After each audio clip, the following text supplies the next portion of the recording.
Die geloof waardeur ek lewe, saamgestel uit die geskrifte van Ellen White.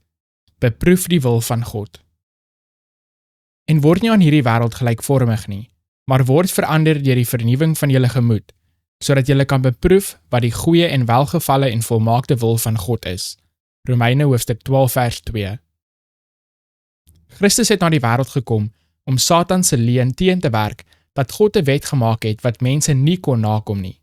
Hy het die mensdom op homself geneem en na hierdie aarde gekom en deur 'n lewe van gehoorsaamheid getoon dat God nie 'n wet gemaak het wat die mens nie kan nakom nie. Hy het getoon dat dit vir die mens moontlik is om die wet perfek te gehoorsaam.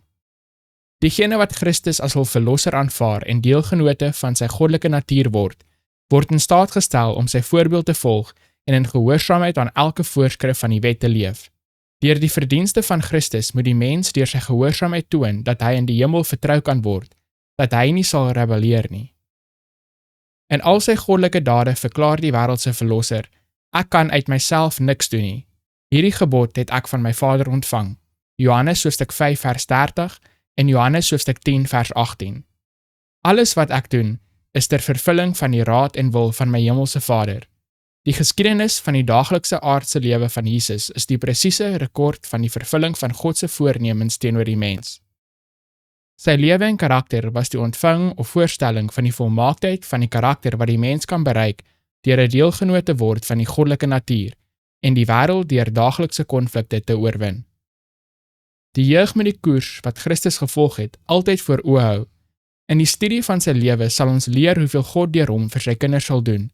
En ons sal leer dat, hoe groot ons beproewing ook al mag wees, hulle nie kan oortref wat Christus verduur het nie.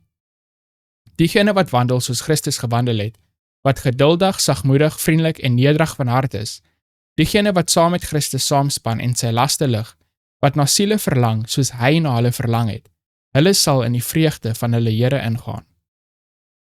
Hulle sal saam met Christus die swaar kry van sy siel sien en tevrede wees.